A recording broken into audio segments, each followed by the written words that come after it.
तीन बहनों की लालची भाभी। करिश्मा, रेशमा और मनीषा तीन बहनें हैं। उनका एक भाई भी है, मयंक।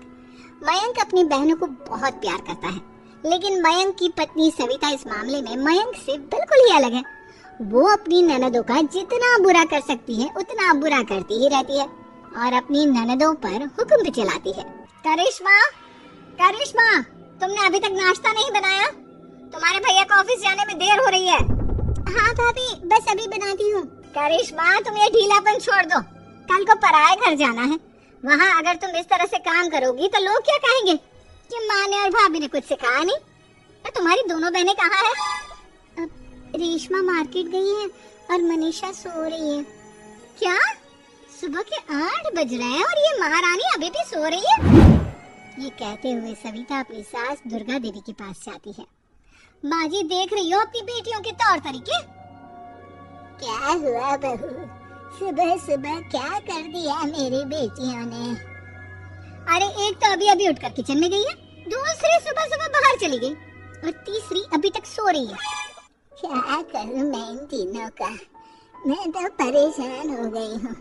जा जाकर उठा उसे और रेशमा से मैं बात करती हूँ।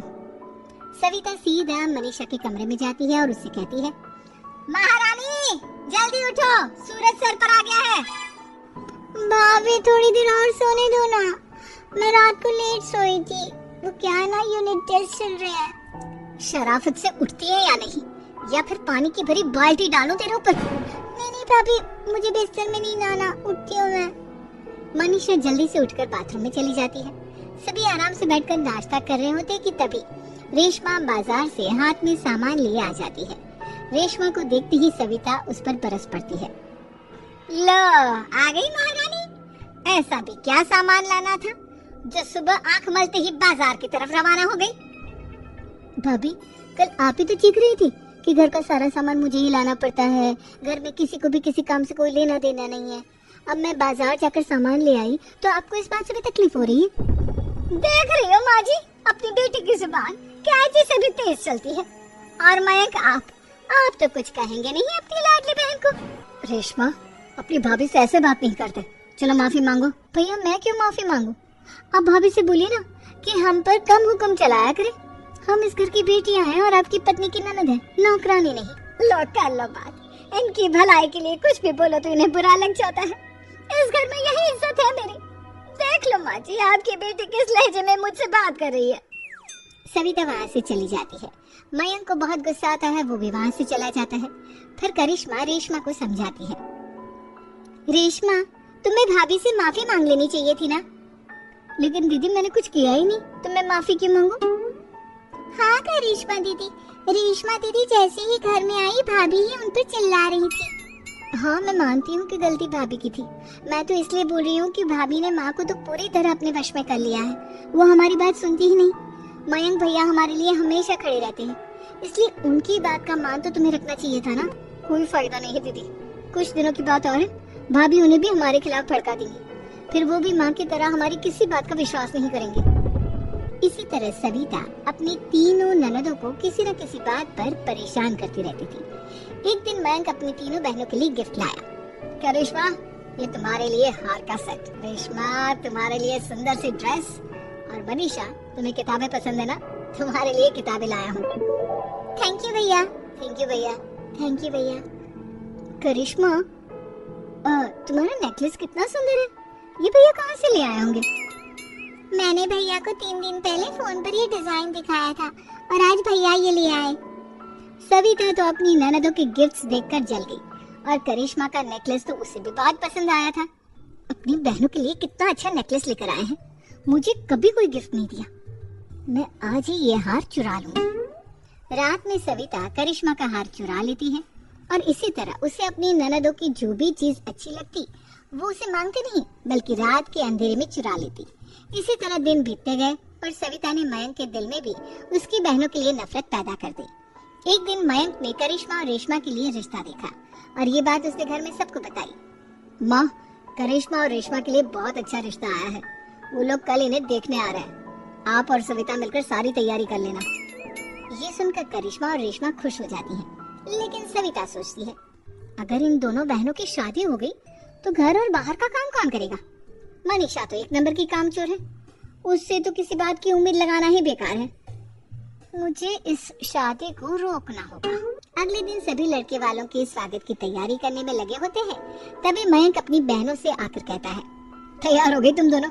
देखो दोनों लड़के बहुत अच्छे हैं, मैं कोई कसर नहीं छोड़ना चाहता, इसलिए तुम उनके सामने अच्छे से बिहेव करना और अपनी भाभी से लड़ने मत लग जाना। करिश्मा, तुम वो नेकलेस पहन लो ना जो मैं तुम्हारे लिए लाया था। भैया मैं बहुत देर से वो नेकलेस ढूंढ रही हूँ, लेकिन मुझे मिल ही नहीं रहा। क्या तुमने नेकलेस खो दिया? तुम्हें पता भी है वो कितना महंगा था? तुम कोई काम ढंग से नहीं कर सकती। मयंक गुस्से में वहाँ से चला जाता है। थोड़ी देर बाद लड़के वाले भी आ जाते हैं। वो दोनों बहनों को पसंद कर लेते हैं और रिश्ता पक्का हो जाता है। लेकिन सविता के दिमाग में तो कुछ और ही खिचड़ी पक रही थी।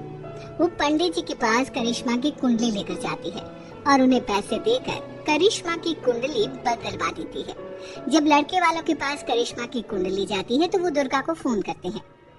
बहन जी, हमने करिश्मा की कुंडली अपने पंडित जी को दिखाई थी। आपकी बेटी की कुंडली नहीं बल्कि दोषों का पिटारा है। देखिए, मैं और मेरे पति इन सब बातों में बहुत विश्वास करते हैं, इसलिए हम आपकी बेटी से अपने बेटे की शादी नहीं करा सकते। इस तरह करिश्मा का रिश्ता टूट जाता है और सभी घर वालों को बहुत दुख होता है। अब कविता सोचती है, चलो करिश्मा का तो रिश्ता टूट गया, अब रेशमा का भी रिश्ता तोड़ना है। क्या करूं?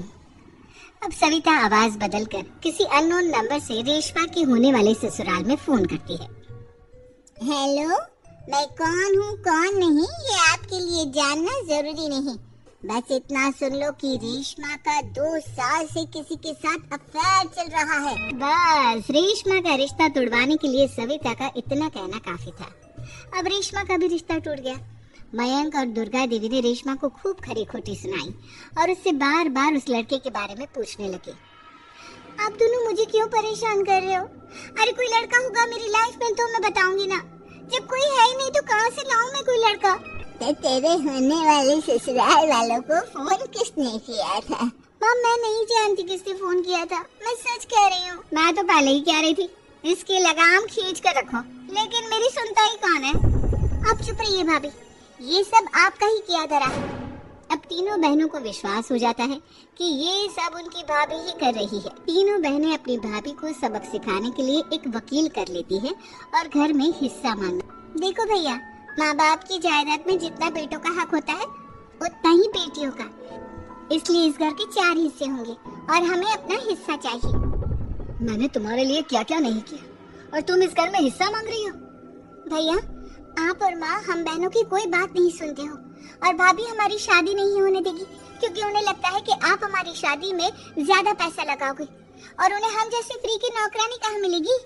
तो हम भाभी के साथ तो रह नहीं सकते, हम बहनों को अपना हिस्सा चाहिए। अरे तुम्हें शर्म आनी चाहिए अपने भाभी पर ऐसा इल्जाम लगाते हुए।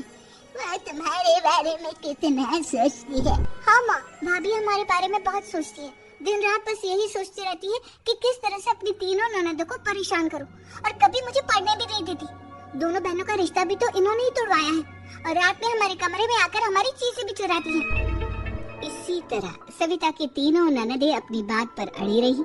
अब कोर्ट में तारीख भी शुरू हो गई। जब सविता को लगा कि उसकी तीनों ननद इतनी आसानी से नहीं मानने वाली, तो उसने अपने पति और सास को सारी सच्चाई बता दी और अपनी तीनों ननद से माफी मांगी। मयंक और दुर्गा को भी अपनी गलती का एहसास हो गया। अब सविता खुद करिश्मा और रेशमा के लिए अच्छा रिश्ता ढूंढती है और उनकी शादी करवाती है।